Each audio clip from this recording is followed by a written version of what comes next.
पूर्व अमेरिकी general Ben हॉजस का बड़ा बयान सामने आया। कुर्स्क हमले से रूसी सेना में बिखराव उजागर हो गया है, यह हॉजस की तरफ से कहा गया। कुर्स्क हमला पुतिन की नाकामी का सबूत है। रूस की रक्षा में पुतिन नाकाम साबित हुए। रूसी सेना में बिखराव सामने आ रहा है, यानी कि रूसी सेना एकमत नहीं है और रूसी सेना के अंदर बड़ा डिवीजन है और उसी डिवीजन का यह असर है कि क्या जो कुर्स्क में इस वक्त हालात हैं और यूक्रेनी सेना एक के बाद एक तमाम जो फतह है वो हासिल करती हुई नजर आ रही है।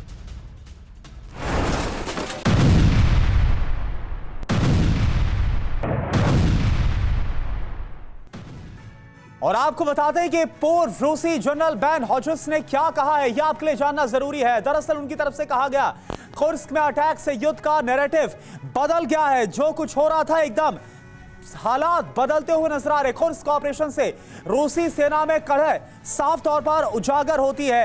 रूस की रक्षा में पुतिन की विफलता का सबूत मिलता है। पुतिन की सत्ता रूस की रक्षा के वादे पर टिकी हुई है, यह भी बेन हॉजस ने कहा है। कुर्स्क हमले के बाद पुतिन की सत्ता पर भी खतरा है, तो अपने आप में बड़े दावे पूर्व यूएस जनरल बेन हॉजस की तरफ से। और देखिए जीवन राजपुरोहित सर, यही तो सवाल शुरुआत से बन रहा था कि आखिरकार इस तरह से खेल कैसे बदल गया। जो किसी ने सोचा नहीं था वो हो गया और रूस के एक बड़े भूभाग में आकर जो यूक्रेनी सेना वो बैठ गई। जो कुछ बेन हॉजस की तरफ से कहा गया, क्या वाकई में आपको लगता है कि वास्तविकता इसके बेहद करीब है?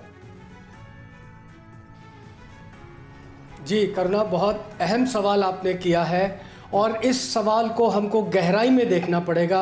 सिर्फ एक जनरल हॉजस की शब्दों को लेकर के हमें निष्कर्ष नहीं निकाल लेना चाहिए। हमें यह देखना है कि रूस और अमेरिका यूक्रेन स्पेस के लिए लड़ रहे हैं। अमेरिका वहाँ पर नाटो की तरफ से रूस के नज़दीक आना चाहता है और रूस उसे भगाना चाहता है। कुछ ही दिन पहले रैंड कॉरपोरेशन के डेरेक ग्रॉसमैन ने भी ऐसा ही स्टेटमेंट दिया था। जैक सलिवन जो उनके एनएसए हैं, उन्होंने ऐसा स्टेटमेंट दिया था कि रूस कुछ नहीं कर सकता है। और जो इन्होंने एडिशनल फोर्सेस अपनी लगा करके कुर्स्क के इलाके में अटैक किया और इसके साथ में ये जो प्रमोशन कर रहे हैं, सोशल मीडिया कैंपेनिंग कर रहे हैं, कैनवेसिंग कर रहे हैं, ये उसको हताश करने वाली बात है।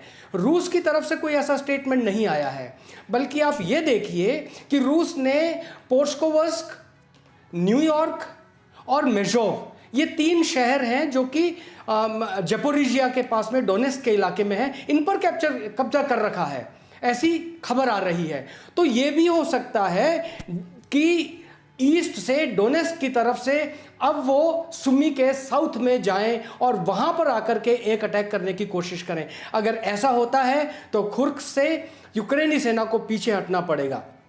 लेकिन हाँ, बड़ी बात आप जो कह रहे हैं और जनरल देखिए इस बीच एक बड़ी खबर का भी मैं रुक करूं, फिर मैं आपके पास दोबारा आती हूं। देखिए यूक्रेन पर रूस का बहुत बड़ा बयान सामने आया है। यूक्रेन पर न्यूक्लियर टेररिज्म का आरोप लगाया गया है। रूसी विदेश मंत्रालय की प्रवक्ता का ये बड़ा बयान है। यूक्रेन की तुलना इस्लामिक स्टेट से कर दी है उन्होंने। तो यूक्रेन पर रूस का बहुत बड़ा बयान, यूक्रेन पर न्यूक्लियर टेररिज्म का आरोप लगाया गया है और ये आरोप रूसी विदेश मंत्रालय की प्रवक्ता की तरफ से लगाया गया। यूक्रेन की तुलना इस दौरान उन्होंने इस्लामिक स्टेट से की।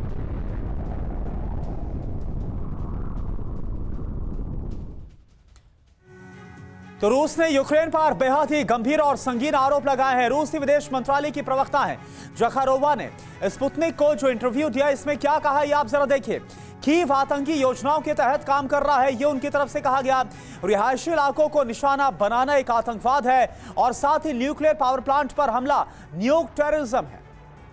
इसके अलावा उनकी तरफ से और भी कई महत्वपूर्ण बातें कही गई हैं। बता दें आपको, उनकी तरफ से कहा गया है यूक्रेन के ऐसे हमले इस्लामिक स्टेट की तरह है। आंचल मल्होत्रा सर, यहाँ पर इस तरीके की बातें हमने पहले भी सुनी है, जहाँ पर ज़ेलेंस्की ने सीधे तौर पर पुतिन को खूनी, अपराधी, आतंकवादी तक कह दिया है और अब इसी तरीके का बयान हम रूस से भी आते हुए देख रहे हैं। लेकिन जहाँ तक बात हम कुर्स्क कर रहे थे, सबसे बड़ा सवाल, सारे तमाम एक्सपर्ट्स इसको लेकर चिंता भी जाहिर कर रहे हैं कि आपने हमला तो कर दिया, आप अपनी पोजीशंस कितनी देर तक कुर्स्क में होल्ड कर पाते हैं, एक बड़ा सवाल है। लेकिन जिस तरीके की बातें कही जा रही हैं कि यूक्रेन का मनोबल भले ही इस हमले के बाद बढ़ा है, क्या रूस में वाकई हताशा बढ़ी है इस हमले के बाद और ऐसे में पुतिन कुछ बहुत ज्यादा बड़ा कदम उठा सकते हैं? क्या वहां के लोगों के बीच, रूस के लोगों के बीच इस तरीके की भावना बढ़ी है कि बहुत बड़ा फेलियर रहा है रूस के पार्ट पर, कुर्स्क पर किस तरीके से हमला कर लिया गया?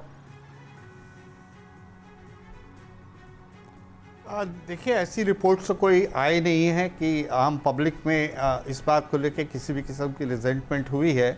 मॉस्को तो टोटली अब थ्रू आउट द वॉर देखिए मॉस्को में जो भी लोग मॉस्को में गए हैं वो उनका यही कहना है कि किसी को मालूम भी नहीं है कि वहाँ युद्ध हो रहा है, क्योंकि ये पेरिफेरीज पे हो रहा है, बॉर्डर्स पे हो रहा है।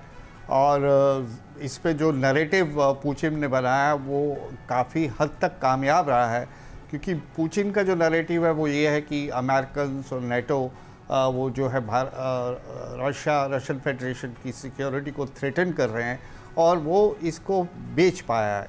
और जो उसकी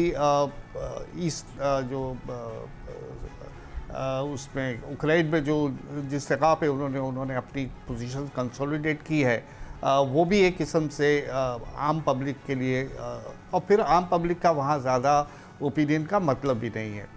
बाकी ये जो उनकी स्टेटमेंट आई है ज़खारोवा की तरफ से, आप इसे take it with a pinch of salt, क्योंकि इसे आप इन्फो वॉर, साइको वॉर इस सब का एक हिस्सा मान सकते हैं।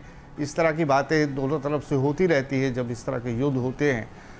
इस समय रशिया की सबसे बड़ी प्रायोरिटी ये होगी कि कुर्स्क में ये अपनी पोजीशंस को कंसोलिडेट नहीं कर पाए, क्योंकि अगर कुर्स्क में यूक्रेन अपनी पोजीशंस कंसोलिडेट कर लेता है या कुछ और टेरिटरीज़ को अपने कब्जे में ले लेता है तो फिर उसकी बार्गेनिंग पावर आज नहीं कल या जब कभी भी दोनों टेबल पे बैठेंगे, बातचीत की टेबल पे, तो यूक्रेन की बार्गेनिंग पावर बढ़ जाएगी। उसके बाद प्रिजनर्स ऑफ वॉर होंगे, उसके बिल्कुल अचल सर, और ये साफ तौर पर समझ में आ रहा है, साफ तौर पर सर ये समझ में आ रहा है। अचल सर माफी के साथ रोक रहा हूं क्योंकि एक बड़ी खबर है कि एक बैलेंसिंग जो टैक्टिक्स है वो यूक्रेन की तरफ से अडॉप्ट की गई है और कुर्स्क को लेकर वो बार्गेनिंग पावर को बढ़ाना चाहता है, जो बात आपने क्रूशियल यहां पर